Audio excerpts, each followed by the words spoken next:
Hello, everybody. This is Olivier Melnick with Shalom and Messiah Ministries. This is a special one we had to do today. I called my good friend John Holler. We'd been talking offline about this, and we have to say something. We have to speak on this. This is pretty bad. So we're going to get into this topic of the interview that Tucker Carlson conducted yesterday with Pastor Munther Isaac. First, remember, subscribe, thumbs up, and if you want to connect to Shalom and Messiah, description will be in all the information will be in the description. You can connect with us. You can support our ministry. We can always use your support for such a time as this. And I will put all the information as well for how you can get a hold of John, different links linking to his ministry or ministries, I should say. So without any further ado, John, welcome to the show. Hi, Olivier. Good to be with you. Yeah, so John, once in a while it'd be good for you and I to get together just to break bread and have a good time and have fun. But it seems like every time we get together, it's because we have to discuss something that's pretty scary and concerning, really. And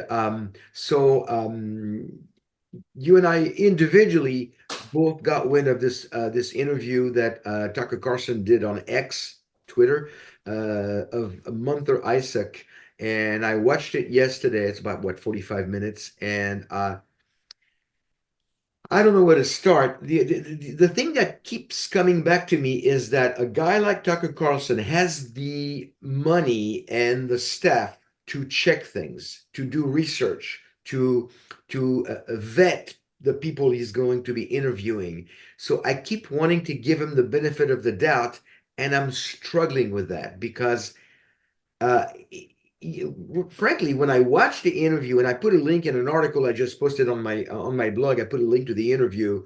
And when I watched the interview, I felt like he was unprepared, that he was way out of he got out of his lane. Stay in your lane, Tucker. He was out of his lane. He was unprepared. And then I thought maybe he was more prepared than I thought. Maybe it was actually anti-Semitic. And I'm still trying to decipher all this. So I need your help, John.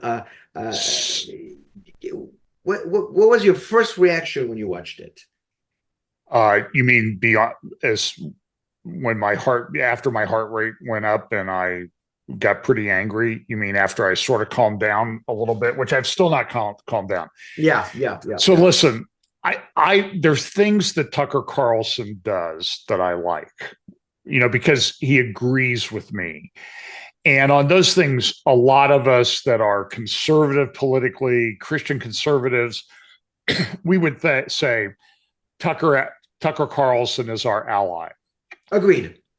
But following October 7th, I have noticed, and I have expressed this in a number of interviews, and I'm sure we've talked about it, is that there is this rising anti-Semitism on what you would call the Christian right, the MAGA right, that type of thing, where people that we would think would be our allies on this issue are definitely not. It seems like they're flipping one after the other towards the Palestinian narrative. Yeah, so I hope to interview Carol. She's agreed to an interview, Caroline Glick. So I know you may be meeting with her soon too when you go to Israel. Right. Well, yeah, we are. Yeah. But she made a comment a couple of months ago, and she said, "Excuse me." I thought it was very perceptive. I don't want to say I'm not sure that Tucker Carlson and Candace Owens, those are the two people that she specifically mentioned in her tweet, are anti-Semitic, but they sure seem to interview a lot of people like that. And my view has been, and I started thinking about it and had been thinking about it before I saw Caroline's tweet, that what sometimes people will do is they will be very clever in the way that they express their anti Semitism. Oh, well, I just interviewed a guy who was an anti Semite. I'm not really an anti Semite myself. So Well, I'm Carlson was not really contributing a whole lot last in the interview. He was just he was not even redirecting anything. He was just he said a word here and a word there, but he pretty much gave the platform to Munther Isaac for the most of the 45 minutes. he did, and but did he do that intentionally? Look, he's a smart guy. I mean, I don't know where he went, Princeton or Harvard or someplace like that. And I, I'm not sure I should identify the person, but I know someone who used to work at Fox. And if I ever even anyway, I don't really want to identify him, but he told me this has been about 2 months ago that did you notice, John, that between 8 and 9 p.m. on Monday through Friday on Fox, you never heard about Israel? I And never. he said that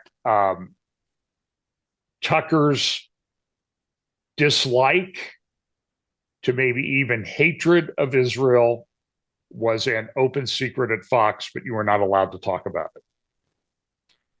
And other people I've noticed as I've sort of followed this story over the past few days have said something like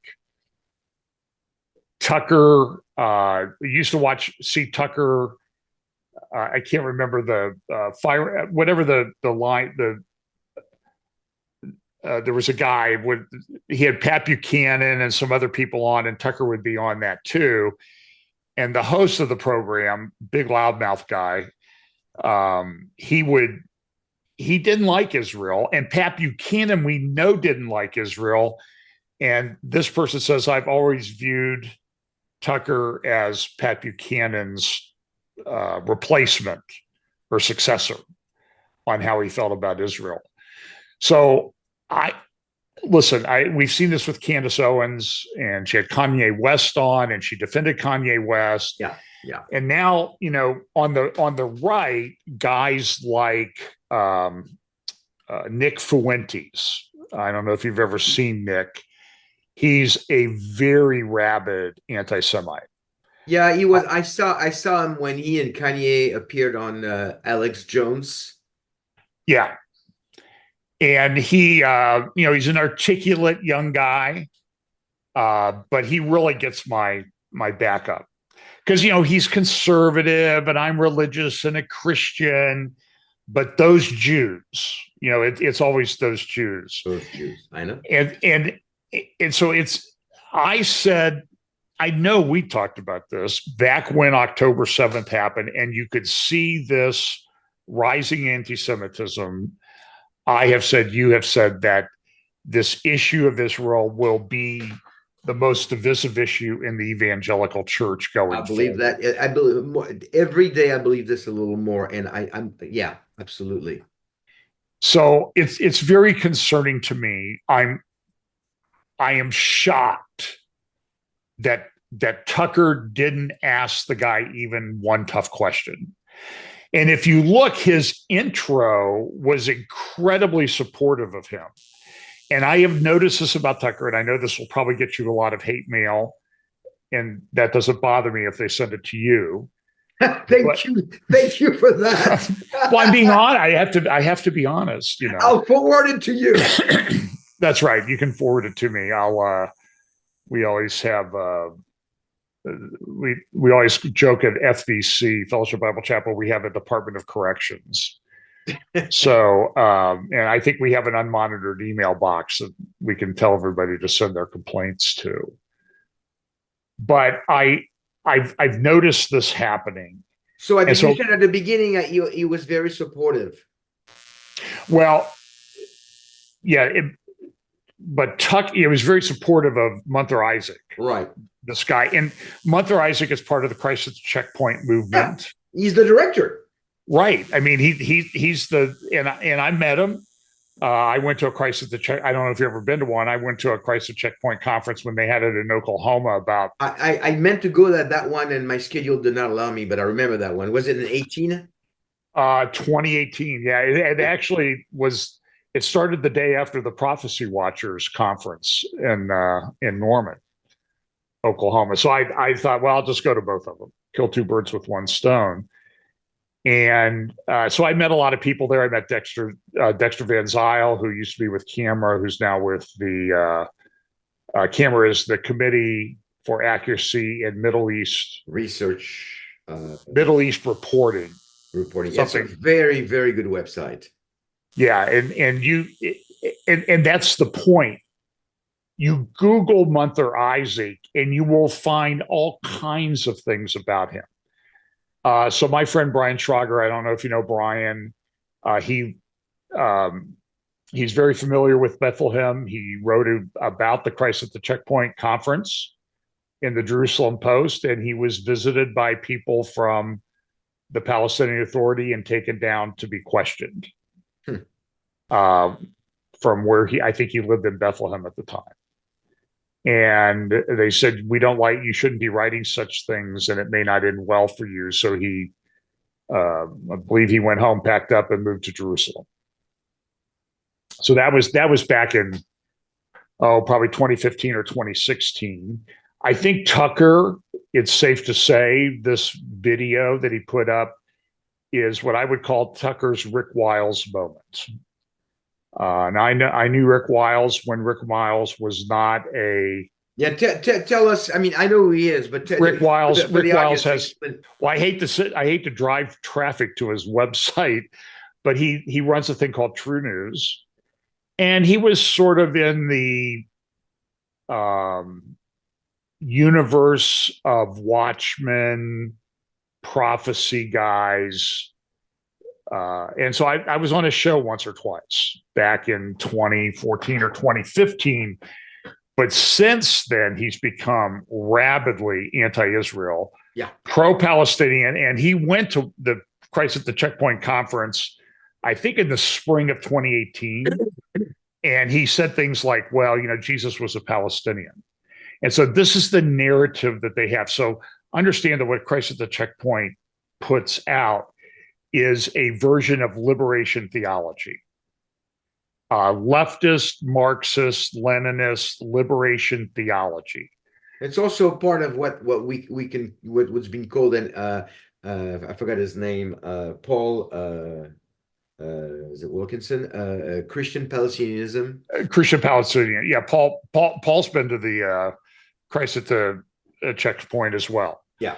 And he's written some great stuff. Paul Wilkinson has written some great stuff on it. I haven't seen him lately, but Christian Palestinianism. I think he has a book on it. Yeah, he does. And I'll try to reference it in the description. It's a very good book. But Wiles went to this conference, I think in 2018, because they were doing it every year, then every other year, and then in 2018, I think they did one in Bethlehem, and then they did one in Oklahoma. They did one in the U.S. So I went to the one in the U.S. But the one in so to prep for the 2018 conference that I went to, I listened to True News, Rick Wiles talking about this, and it's just like Jesus was a Palestinian refugee, and it's just it's completely against the biblical narrative. It is. Okay. It reverses everything.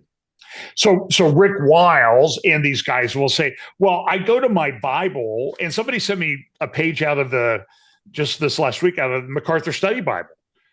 And there's a map in the back there. You can go to the online archive, the online internet library, archive library, whatever they call it, on the internet. And you can sign in, of course, and check out a free copy of the MacArthur Study Bible for an hour or a day or whatever. And there's a page in there that says Palestine at the time of Christ.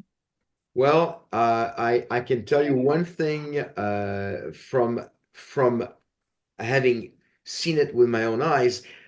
In the new version, and that maybe that's a topic for another time. The new version called the Legacy Bible, Legacy Standard Bible, which I mean, to be honest with you, I like what they've done to it. Right. In the back of it, I checked the maps, every single one of them, not one mention of Palestine. And John, to be fair, every Bible, you look at the Ryrie Bible, and Oh Ryrie yeah. has Palestine.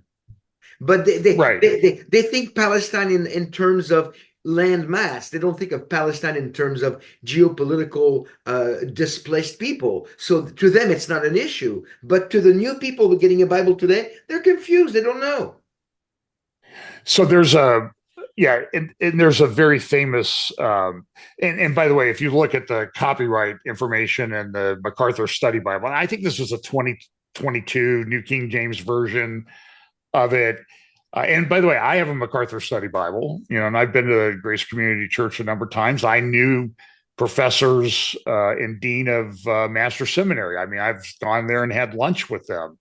So, and they're very pro-Israel, premillennial. Yeah. In that faculty. A lot of them came from Grace Seminary, which is affiliated with the college where I went to college. So I know a lot of these guys, Dick Mayhew and those guys. And so I don't think there's any intentional thing there. It's just like, it's not something that they really think about. They're theologians and they're, oh, we better put some maps in the back here. So they get them from Thomas Nelson Library and they, Right. pay a fee to Thomas Nelson and they put them in the Bible. So by the way, I do like the Legacy Standard Bible. So people don't know what that is. That's really an update of the New American Standard with some more current research. And I think we have a little bit of understanding of how some of the Greek and Hebrew words should be as compared to the 1995 New American Standard, which I prefer for my own personal study. I was using the 95. I did not want to use the 2020 because I didn't like the changes they made. But now I'm using an LSB, and I'm sure I'm going to get some hate mail for that because some people said the LSB is.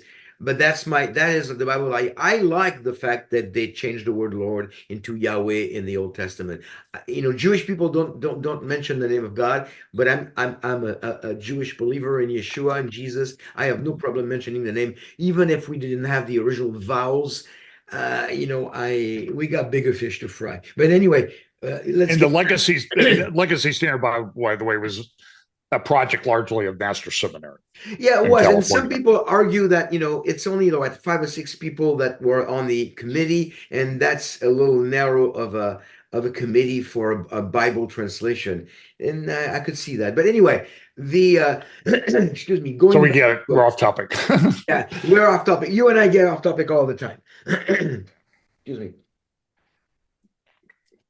So we should put timestamps in where our rabbit trails start. There you go. When we talk.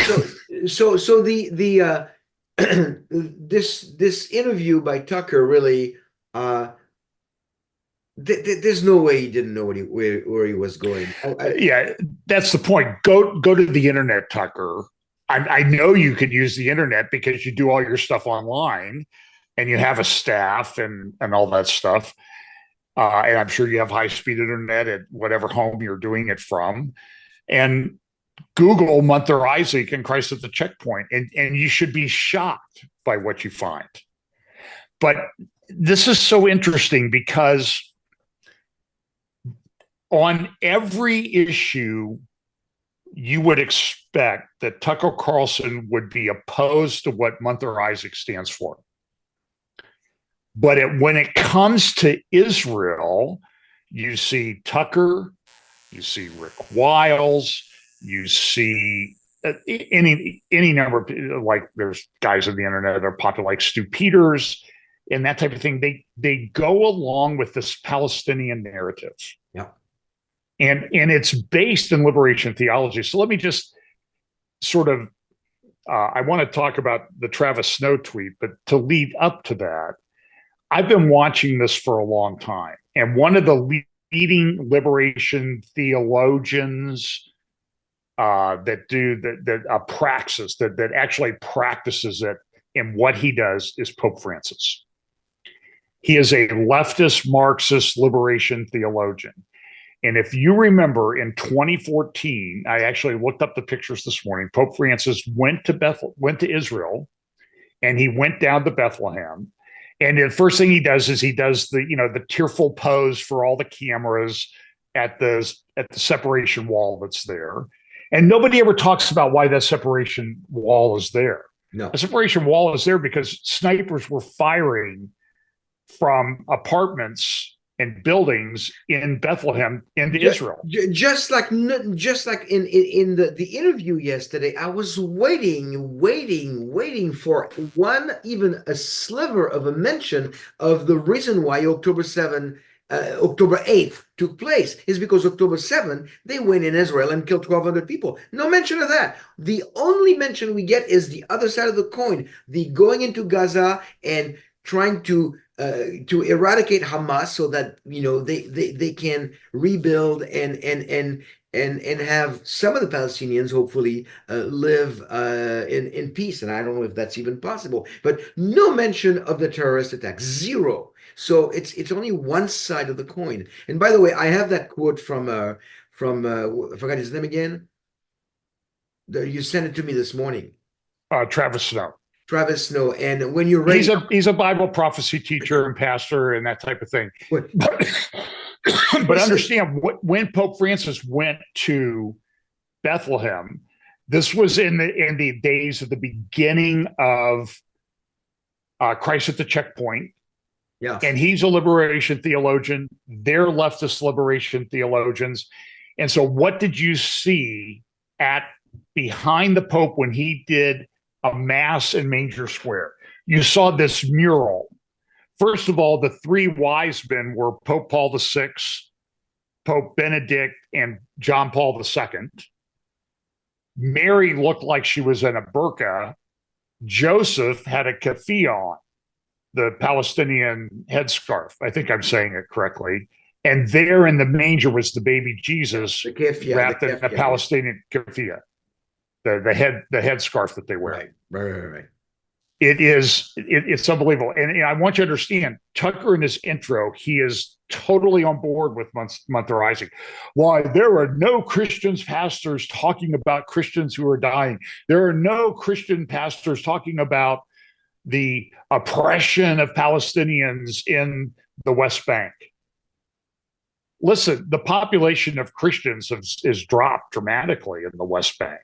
It was at some point it was like 75%. And like I think in 48 it was like either 65 or 75%. In Bethlehem, especially. And that dropped in Bethlehem, yeah. And now it's dropped to 12%. If I think that's a generous assessment. And because the Muslims are very oppressive. I mean, you understand that Fatah and the Hamas is very big in the West Bank, and so those organizations. Well, look, Olivia, I did a talk on Hebron once. Why Hebron matters. I had hundreds of Palestinians all of a sudden flooding my Facebook page, YouTube comments, and everything. And I looked them up and followed them, and they were largely Hamas. And they were professors from Al-Quds University. I think I was a class project or something. So, I mean, and I went to, and listen, I know what a Hamas website looks like, and these people were clearly Hamas people. So the other thing that Tucker is, and this is another area that's controversial, and I have my views on it. You're free to disagree with me, but the war in Ukraine, and I spent a lot of time with evangelical Ukrainian pastor friends. These guys will tell me that the Russian army has largely, in areas that they control, decimated the evangelical church in Ukraine. Evangelical pastors have been imprisoned. But what was the narrative that Tucker pushed on his program with Munther Isaac was, why are Christians not talking that Zelensky has shut down a Christian denomination in Ukraine? Now, that Christian denomination is the Russian Orthodox Church, which is populated to a very large degree by FSB. That's the organization that came out of the KGB. And so there's this. So understand it's very concerning that he's pushing Russian propaganda, and it doesn't stack up to the facts. And so I have a Yeah, Facebook friend. I've heard that before. I think I might have heard it from you actually, but and I don't know enough about the Ukraine Russia war. I'm going to do what Tucker should have done on the topic of yesterday. I'm going to stay in my lane. I'm not. Okay, well, there was a propagandist that worked back in the 40s, 50s, 60s, whatever. Walter Durante, who was, he was kind of like a Tucker Carlson. He was very popular. He was well known, but you could always count on him to sort of spew Russian propaganda. And and so what I've seen on the right, the MAGA right, is sort of this growing anti-Ukrainian. Well, I wouldn't call it anti-Ukrainian. I call it really a pro-Russian. Putin is the great Christian leader of the world. I mean, I've seen this. I read their blogs. I read the comments. And if you want to take an exercise, like go find Caroline Glick when she's on like War Room with Steve Bannon. Look at the comments that come, or go to a Caroline Glick Twitter tweet and see the anti-Semitic, hateful comments that come her way, often from other Israeli Jews. It's unbelievable. So this is a big problem. So I think we need to talk about the track because we're running up. I Yeah, think we're probably right. against. I want to read it right, and I want your comment on that because I agree exactly. You really summarized the whole thing here about the enemy of my enemy is my friend, and here's what he said, and I quote: "You've now reached a point," and I'm assuming this is the quote you're talking about, right? You now Right.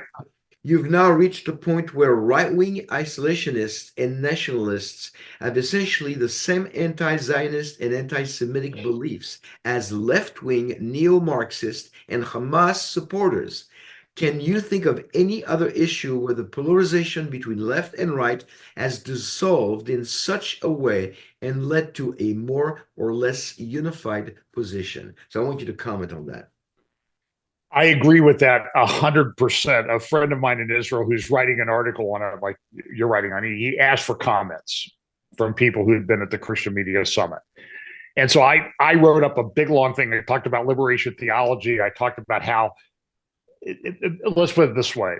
Travis Snow in one paragraph summarized my views that took me a page and a half. So bless him for doing that. He's Maybe I should much more have him on. succinct. Maybe I should have him on my show. We could have a show in 5 minutes instead of you with an hour and a half.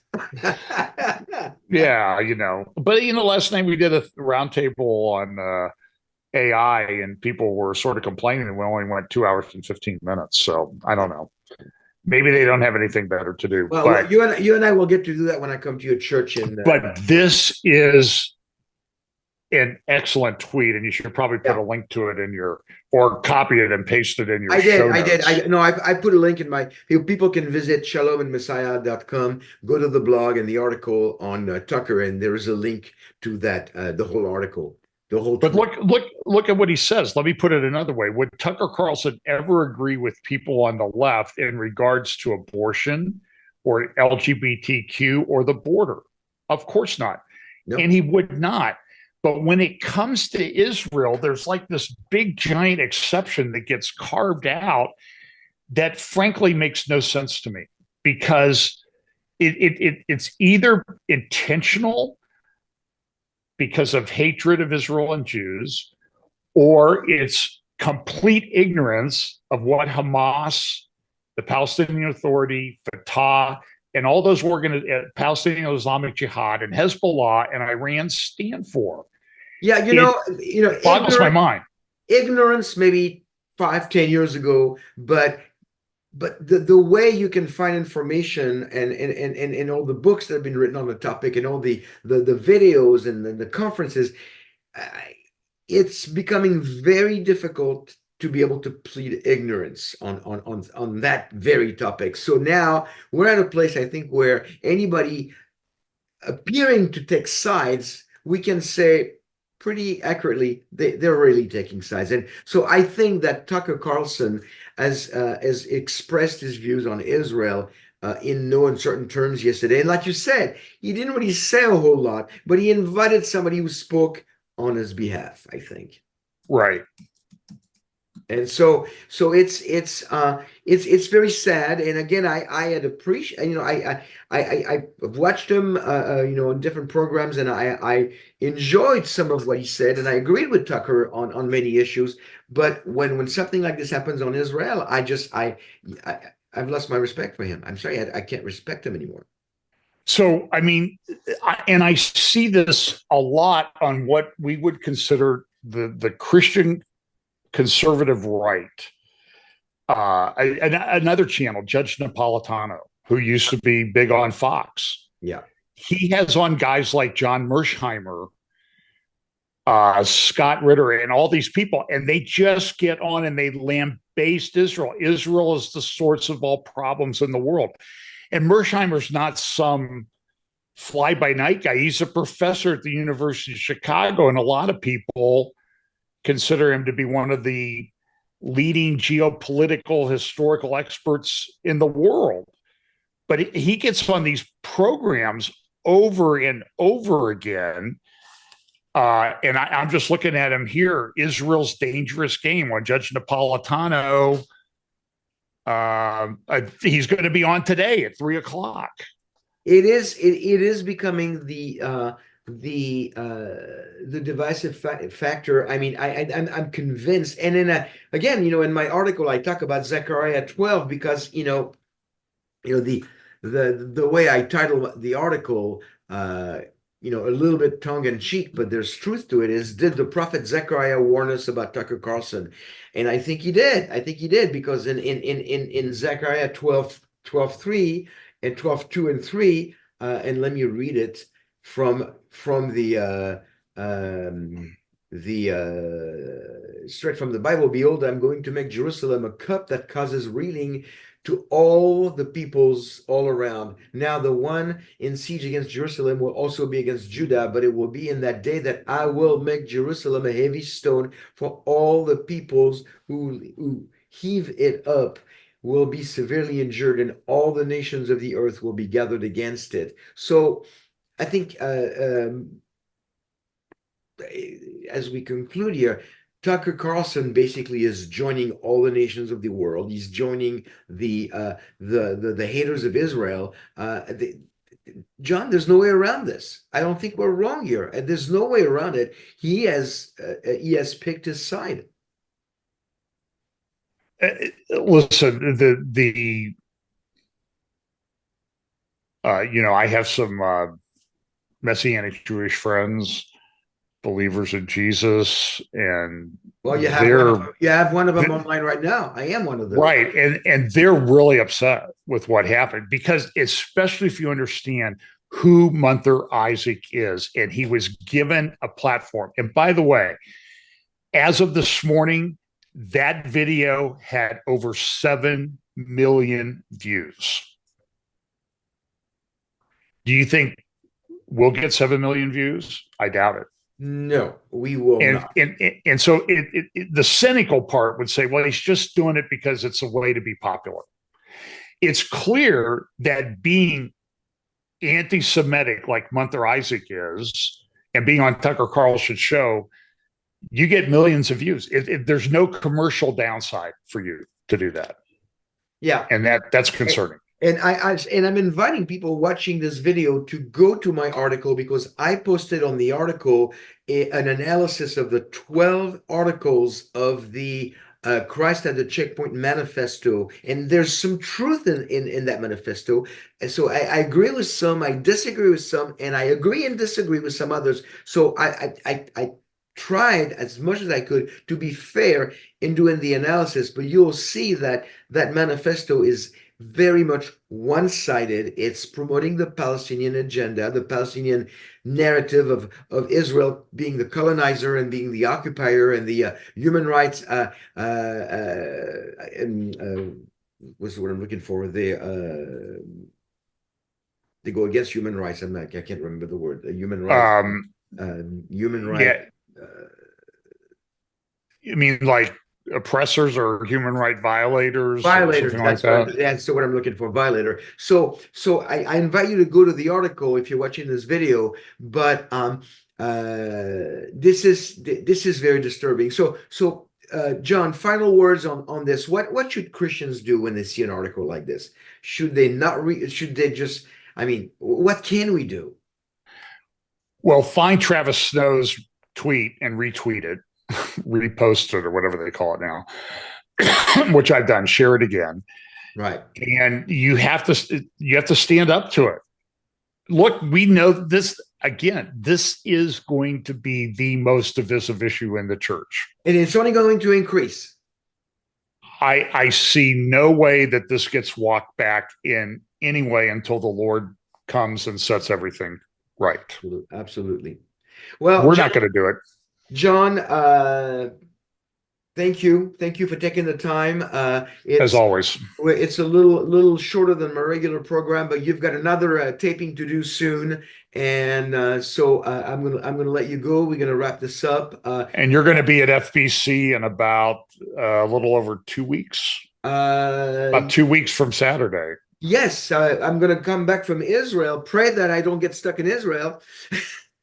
I'm going on Sunday for about a week to do some interviews, some filming, and also to reach out to the IDF and minister to them. So this is going to be an interesting trip.